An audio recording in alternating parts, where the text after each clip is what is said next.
Técnica y práctica del psicoanálisis por Ralph Grimsby. Capítulo 2.652. Interpretación del modo de resistencia. A veces, al tratar de analizar una resistencia, no es el rumbo de exploración más prometedor el afecto, el impulso ni el suceso causativo. Puede ser que el modo de resistencia, el método o los medios de resistencia ofrezcan el camino más fructífero para la investigación. Tal puede ser el caso si el modo de resistencia se repite con frecuencia, en cuyo caso tal vez no las hallemos con un rango de carácter. Aunque el análisis del modo no suele ser el primer enfoque del análisis de resistencia, los métodos típicos y habituales de resistencia tendrán que ser al final el sujeto del análisis, ya que este procedimiento es la puerta para el análisis de las llamadas defensas de carácter. Si el modo de resistencia es extraño y no corresponde al carácter del paciente, suele ser un acto sintomático y por lo general más difícilmente accesible al yo razonable del paciente. Los pasos para analizar el modo de resistencia son los mismos que hemos esbozado para otros aspectos de la resistencia. Ante todo, tenemos que lograr que el paciente reconozca que determinado tipo de comportamiento es una resistencia. Esto puede ser sencillo o muy difícil, según sea la actividad egosintónica o ajena al yo.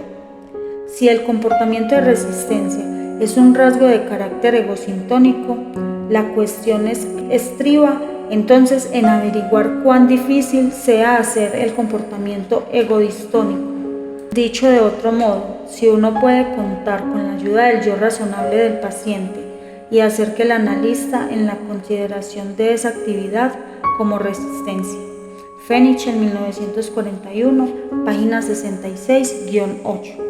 ¿Puede uno separar un yo razonable del yo que siente y experimenta del paciente, que éste explore la actividad en cuestión? La demostrabilidad dependerá de dos factores. Primero, de la relación del yo con la actividad, o sea, de hasta qué punto sea egosintónica, o en segundo lugar, de la alianza operativa, o sea, de hasta qué punto esté dispuesto el paciente a tomar una actitud analítica. Cuando más coherente, adaptativa y feliz parece una actividad al paciente, más difícil será persuadirle de que esa actividad es una resistencia.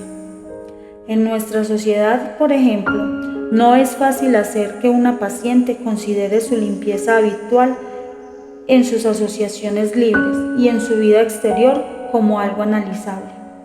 La limpieza es una virtud en la sociedad norteamericana y por ella nos estiman y alaban en nuestra familia.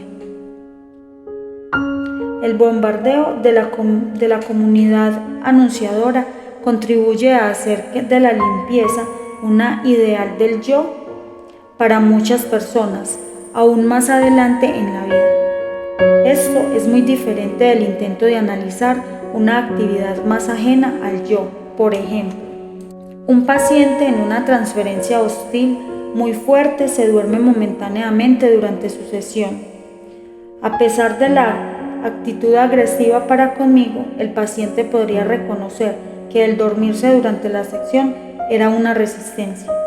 La situación es más difícil cuando los factores de la realidad se mezclan con las resistencias inconscientes del paciente.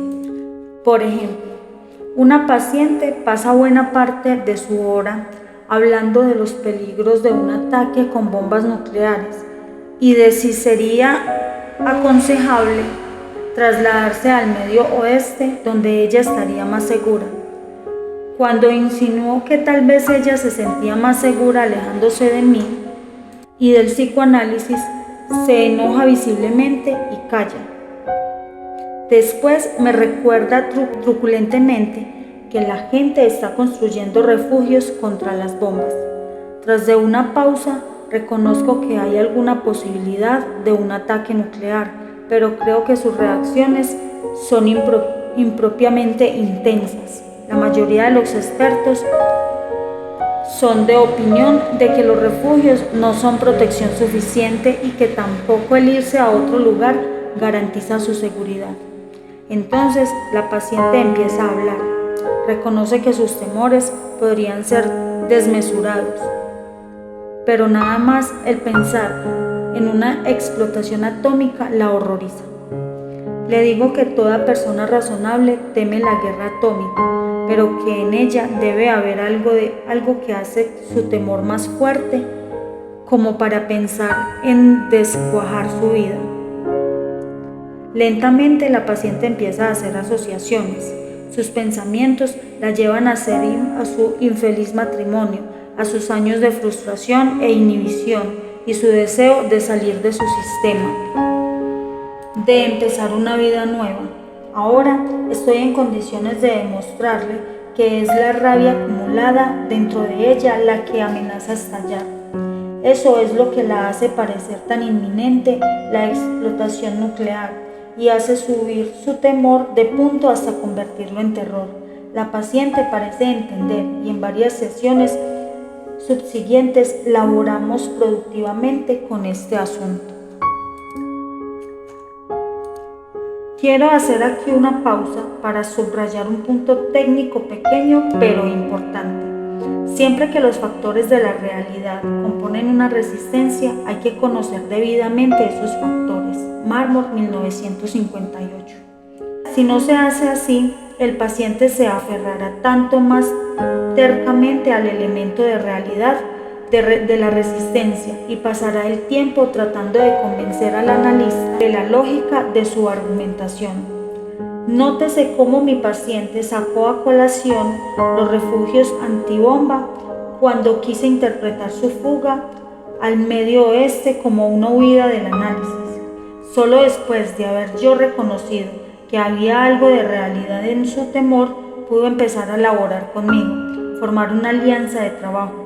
Hasta entonces, su angustia por la bomba nuclear era egosintónica. Mi reconocimiento del factor realidad favoreció la formación de una alianza de trabajo y entonces el temor a la explotación nuclear, al menos en su intensidad, se hizo ajeno al yo en ella, que pudo entonces laborar con eso como un problema interno y al fin reconoció que la fuga al Medio Oeste era una resistencia de transferencia. Una vez ha reconocido el paciente el aspecto de resistencia de su comportamiento, nuestra siguiente tarea es la aclaración o clarificación. Buscamos entonces la pauta de comportamiento fuera del análisis y a continuación perseguimos la historia y el objetivo de esa actividad. ¿Qué ocurrió en la vida del paciente que le hizo adoptar el modo de resistencia? Volvamos con el profesor X, el que comunicaba sus sueños de una manera revuelta. Véase sección 2.64. El profesor X contaba cómo leía los libros de un modo revuelto y así hacía también su trabajo. No podía estudiar sentado a una mesa, sino acostado o caminando. Esto resultó comprensible cuando supe que su padre había sido un maestro muy conocido que había preparado a su hijo para seguir sus huellas. El mozo quería rebelarse porque tenía sentimientos hostiles, de celos y rivalidad, hondamente asentados contra su padre. Y su modo de trabajar era una manifestación de despecho y desafío, pero también sentía por su padre profundo amor, de fuerte impronta anal y oral pregenitales. Temía acercarse mucho a su padre porque eso significaría penetración y absorción anal y oral. Su historia reveló que a su padre le gustaba hacer el papel de médico cuando el paciente estaba enfermo. El padre le solía tomar la temperatura rectal, administrarle enemas, darle toques en la garganta, etc. El comportamiento revuelto era también una manifestación de su lucha contra la identificación con el padre, puesto que esa identificación equivalía a ser devorado y aniquilado, representaba la vuelta de los anhelos reprimidos de fusión y pérdida de los límites del yo, Véase Grinson 1954, 1958a, Kahn 1960. Otro paciente científico solía describir todas sus experiencias con un tono muy desapasionado y con términos técnicos. Entraba incluso en detalles muy íntimos acerca de hechos sexuales, pero sin dar jamás señales de emoción. Nunca vacilaba ni se mostraba ansioso. Su información era siempre mecánica y completa. Traté de hacerle ver que omitía todas sus reacciones emocionales con el empleo de tecnicismos y la descripción de los hechos como si se tratara de comunicar un experimento impersonal. Era un observador frío y desapegado que informaba a un colega científico, no un paciente que relataba una experiencia íntima a su terapeuta. Durante mucho tiempo, el paciente se justificó diciendo que lo importante eran los hechos, no las emociones. Luego pude demostrarle que las emociones también son hechos, pero que él era adverso a reconocer esos hechos acerca de sí mismo. El paciente comprendió entonces que cuando me hacía sus comunicaciones soslayaba las emociones porque le parecía vergonzoso que un científico adulto tuviera sentimientos. Además, reconoció también que ocultaba sus emociones a los demás, aún a su esposa en sus relaciones sexuales.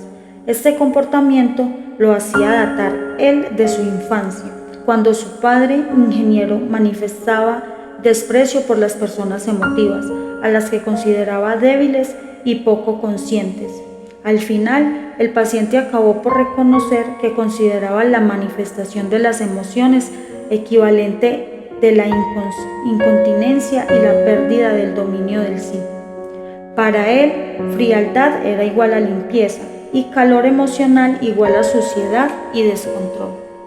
El análisis del modo de resistencia, en casos como este, solo resulta posible cuando el paciente ya no puede justificar su empleo del método en cuestión. Tenía que hacerse egodistónico antes de disponerse a proseguir el análisis de su antiguo y habitual modo de comportarse. Al paciente arriba descrito le costó más de un año llegar a cambiar de actitud acerca de su modo desapasionado de hablar, aun cuando logramos averiguar que ese modo de comportamiento databa de conflictos infantiles relacionados con hábitos de higiene excrementicia y con impulsos sádicos anales. No consiguió mantener una alianza de trabajo sólida. Sus angustias subyacentes acabaron por adquirir un tono paranoide y le privaron de motivaciones genuinas para seguir con el análisis.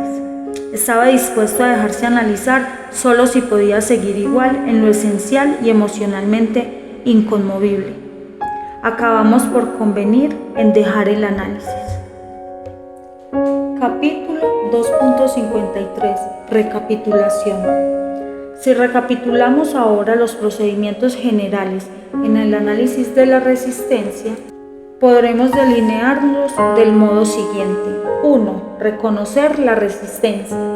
2. Señalar la resistencia al paciente. A. Hacer que la resistencia se vuelva demostrable esperando que se den varios casos. B. Intervenir de modo que se incremente la resistencia, contribuir a que se haga demostrable. 3. Aclarar los motivos y modos de la resistencia. A. ¿Qué afecto doloroso específico hace la resistencia al paciente? B. ¿Qué impulso instintual concreto ocasiona el afecto doloroso en este momento? C. ¿Qué método y modo emplea exactamente el paciente para manifestar su resistencia? 4. Interpretar la resistencia. A. ¿Qué fantasías o recuerdos ocasionan los afectos e impulsos en que se sustenta la resistencia? B. Perseguir la historia y los fines inconscientes de estos afectos, impulsos o acontecimientos dentro y fuera del análisis y en el pasado. 5. Interpretar el modo de resistencia. A. Perseguir este y otros modos de actividad semejantes dentro y fuera del análisis. B. trazar la historia y los fines inconscientes de esta actividad en el presente y el pasado del paciente. 6. Traslaboración, repeticiones y elaboraciones de los pasos 4, A y B, y 5, A y B. Importa comprender que solo un pequeño fragmento de esta labor puede realizarse en una sección dada. Muchas secciones terminan con la vaga convicción solamente de que hay alguna resistencia operando, y todo cuanto uno puede hacer hacia el final de una sección, así es hacer al paciente la observación de que parece estar evitando y rehuyendo algo. A veces uno puede poner en claro solo el afecto y eso incompletamente, a veces solo el antecedente histórico, otras solo el modo. Siempre que sea posible, cuanto sea posible, se intenta explorar las evitaciones con el paciente, probar hasta dónde puede llegar el paciente con utilidad y significación en una hora dada de este sondeo. El celo del analista por la exploración y el descubrimiento de fenómenos inconscientes debe desempeñar un papel secundario respecto de lo que pueda resistir y utilizar el paciente. Esto no debe ser traumatizado ni se le debe dejar dedicarse a una exploración retozona y juguetona de las resistencias. Importa no interpretar las resistencias prematuramente, porque eso solo conduce a que el paciente racionalice o intelectualice, o a que haga un certamen intelectual de la interpretación.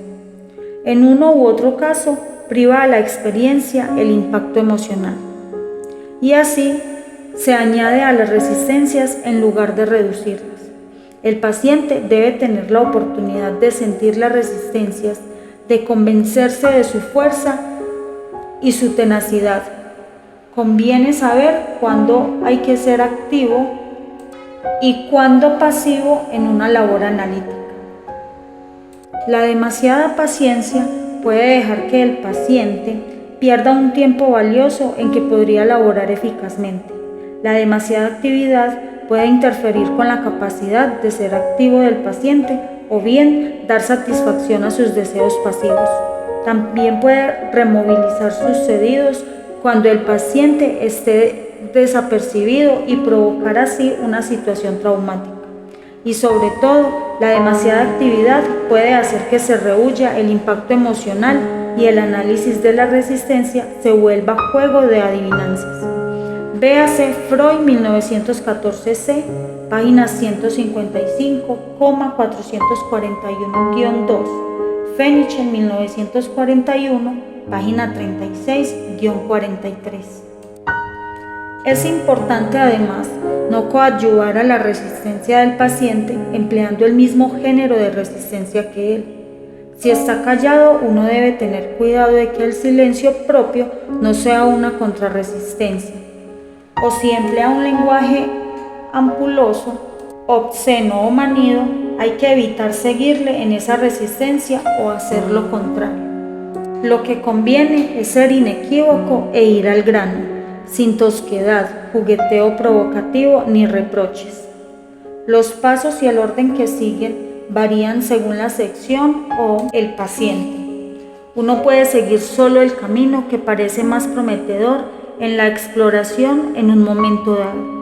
Hay que estar siempre atento y dispuesto a cambiar de enfoque o a seguir con él si parece adecuado. El aliado indispensable del analista en esta tarea es el yo razonable del paciente. Debe estar presente y debe convocarlo la intervención del analista.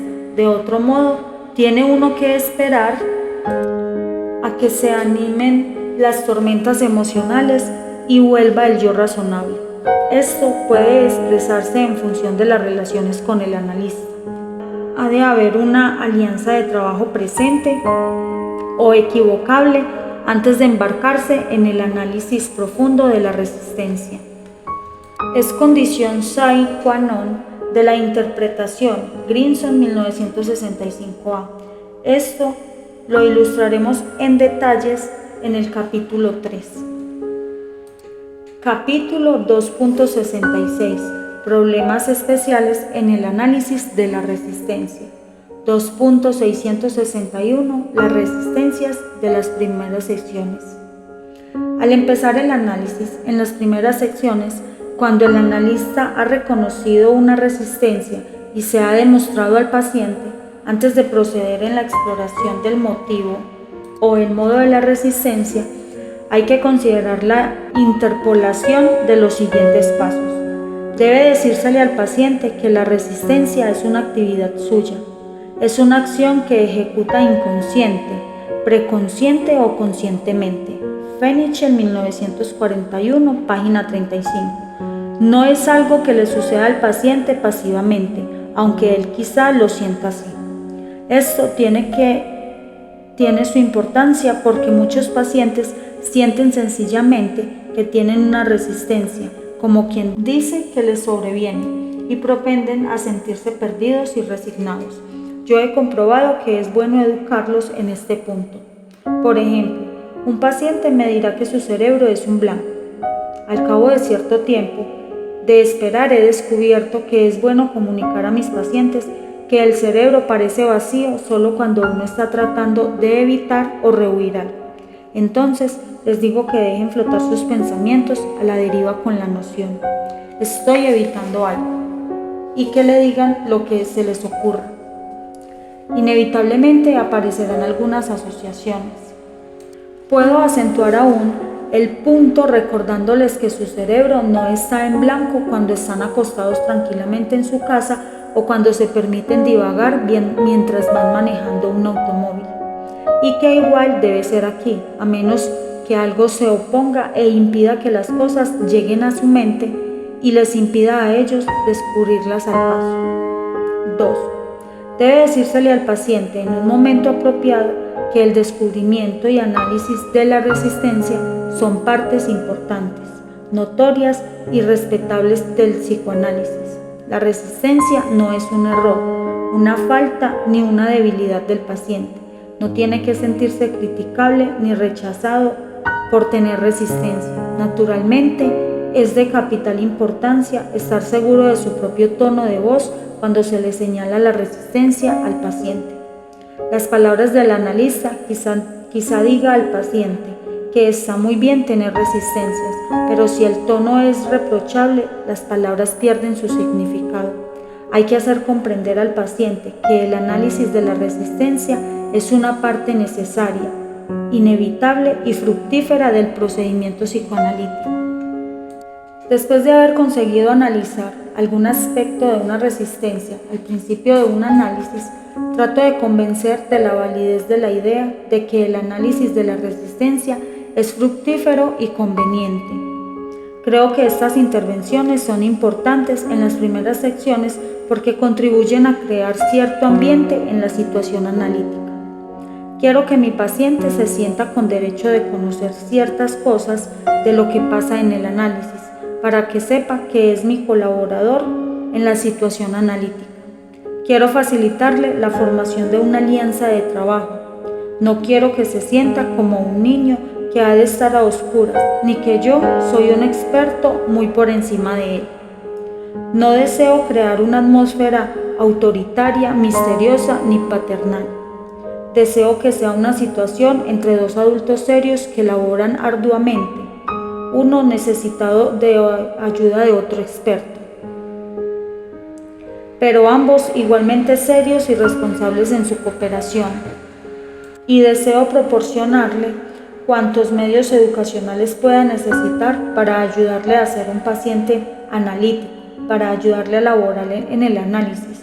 No quiero convertirlo en analista, pero sí hacer que conozca algunos aspectos del proceso de ser analizado después de haberlos vivido, con el fin de que pueda cooperar conmigo lo mejor que le sea capaz conscientemente. Ampliaremos este punto en la sección 3.5 y en el tomo 2. Cuando un paciente descubre en sí no solo que se resiste, sino que podría deberse o por qué lo hace, nota que ha dado un paso importante en el análisis. Oímos decir a menudo que un paciente está en análisis. Creo que eso se refiere a la situación arriba explicada.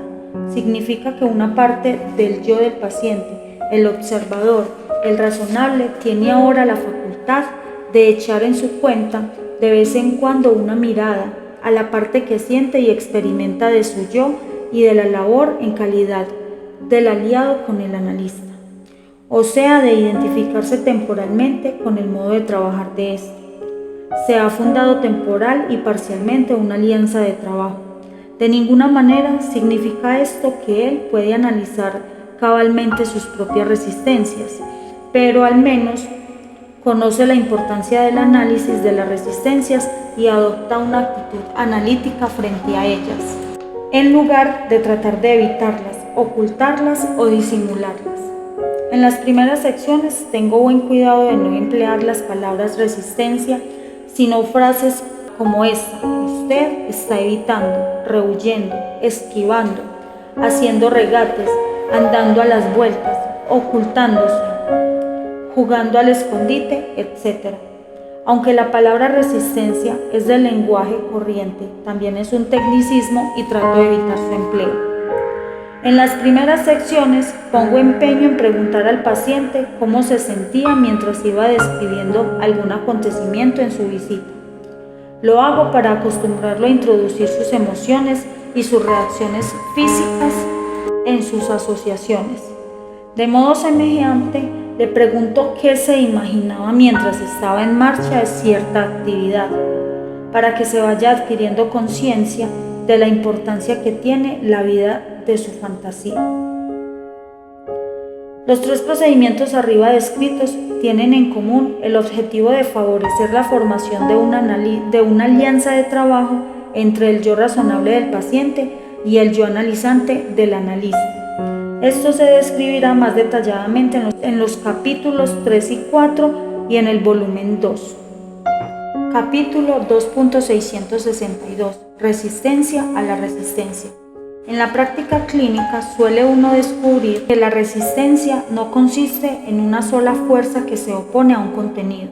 En realidad, la resistencia puede componerse de más de una fuerza de oposición, distribuidas en capas diferentes. Además, lo que es resistencia es un caso que puede ser lo arrinconado en otro caso, ya que la resistencia es un concepto relativo. Véase sección 2.41. Por ejemplo, un paciente dice trivialidades porque le da vergüenza estar callado y revelar que no tiene nada que decir. Tenemos entonces dos evitaciones en obra. Huye de algo que le hace callar y disimula el silencio diciendo trivialidades. En este ejemplo, trata del silencio como si fuera un impulso prohibido. Esta situación la denominamos resistencia a la resistencia. Breuer y Freud, 1893-5, página 279,116, Fenichel, 1941, página 62. El empleo de trivialidades por el paciente es la resistencia más superficial y debemos tratarla primero. Nuestra primera tarea será entonces cerciorarnos de que el paciente se avergüenza de estar callado. Solamente después de esto podemos proceder al análisis de las razones que hay para el silencio subyacente. Una de las causas típicas de este género de resistencia es el deseo del paciente de ser un buen paciente o ser el favorito. El paciente tiene la impresión errada de que los buenos pacientes no tienen resistencia, y así el silencio que estaba encubriendo tenía una asociación instintual. Sucede eso con frecuencia al comenzar un análisis. Otros pacientes se avergüenzan de estar enojados o temer enojarse o ser sexuales, etc. Y tratan de disimular el silencio que podría indicar las emociones subyacentes. Otra causa frecuente de resistencia a la resistencia es la reacción a un insight nuevo y doloroso. El paciente tal vez trate de encubrir su enojo o su angustia ante un nuevo descubrimiento, buscando ansiosamente pruebas confirmatorias para acallar interpretaciones ulteriores. Por ejemplo, al empezar un análisis señalé al paciente por primera vez sus sentimientos competitivos de rivalidad entre hermanos con sus colegas en el trabajo. Reaccionó coincidiendo rápidamente conmigo y no tardó en hallar unos cuantos ejemplos más en su vida cotidiana y su pasado. Pero a la sección siguiente, después de una rápida ráfaga de información confirmatoria que continuaba de la sección anterior, quedó callado. Parecía inquieto por su silencio y explorando la situación descubrí que buscaba desesperadamente nuevo material para ocultar el hecho de que le dolía mi interpretación y la temía. Le dolía porque sentía como que si yo lo supiera le haría perder su fantasía de ser mi paciente favorito. Trataba de ocultar el deseo de ser mi perfecto, mi preferido, hundiéndose rápidamente en material doloroso como si no le importaran mis reacciones. Si revisamos la situación de resistencia de este paciente, la hallaremos estructurada del siguiente modo. Un nuevo insight ocasiona dolor, resentimiento y angustia para conmigo. El paciente teme revelar su enojo conmigo porque eso le haría perder su posición de favorito. Trata de hacer a un lado su hostilidad y busca material de un modo reactivo, contrafóbico, como si dijera: no me importa lo que descubras de mí, lo que importa solo es el buen trabajo. Pero el nuevo material se agota porque el resentimiento oculto busca descargarse y pide ser oído. El paciente se siente también culpable por engañarme y el silencio es asimismo una forma de autocastigo.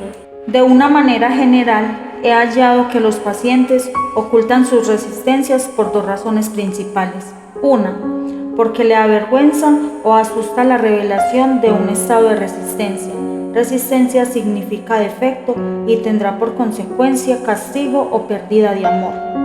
2, porque temen el descubrimiento de una situación causa resistencia, por lo general para evitar un material que les parece podría producir una reacción hostil de transferencia. Son pacientes que temen enojarse y con frecuencia tratan de ocultar su enojo con lo contrario, lisonja o docilidad.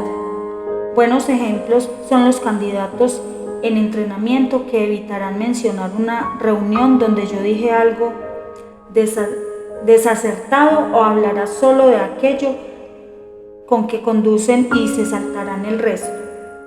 Puede haber constelaciones aún más complicadas de resistencia a las resistencias y contenidos diversos. Veamos el siguiente ejemplo clínico de una sola sección. Un paciente empieza su hora repitiendo con bastante ligereza que su hijita de 3 años de edad está enferma, pero que no desea hablar de ello porque no quiere dejarse deprimir. A continuación, suelta un chorro de parlateo acerca de anodinos sucesos cotidianos. Como da señales de volver a la enfermedad a la niña, intervengo y digo: ¿por qué tiene usted que evitar el hablar de la enfermedad de su hija? Responde irritado: porque no se me deja usted en paz, porque no cesa de acusarme. Y así sucesivamente.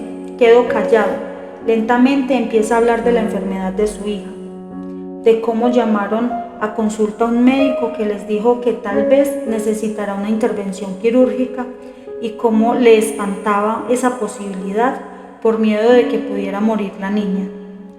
Se retuerce en el diván dolorosamente. Por las mejillas le resbalan calladas lágrimas que ni siquiera trata de enjugar. Sigo en silencio. El paciente hace una pausa momentánea y grita: quisiera estar muerto, quisiera matarme. Silencio. Intervengo ahora y digo: entiendo perfectamente que usted se preocupe por su hija, pero no porque se detesta tanto. Entonces el paciente revela cuán culpable se siente respecto de la pequeña, que lo frustra porque quiere más a su madre, que lo decepciona por no ser hombre y él la descuida. Eso es todo cuanto hace y merece morir. Pausa. Además, a nadie le importa. Nada de todos modos. Si revisamos esta sección, veremos cuán complicadas son las resistencias, la evitación desenvuelta del asunto deprimente, el enojo contra mí por acuciarlo, sus temores acerca de la pequeña encubriendo su sentimiento de culpabilidad para con ella, encubriendo su identificación con la niña no deseada, con un reproche para mí por colofón. Esta sección ilustra cómo se emplean diversas resistencias contra contenidos diferentes, cómo un contenido puede servir para ocultar otro contenido yacente aún más hondo. El concepto de translaboración atañe no solo al descubrimiento de las mismas resistencias en situaciones diferentes y en otros tiempos y lugares, sino también el descubrimiento de la gran diversidad de resistencias que le aplican al arrinconamiento de un impulso, un recuerdo, una experiencia dados. Veremos esto con mayor detalle en el volumen 2. Para un próximo capítulo tendremos el 2.663, el secreto.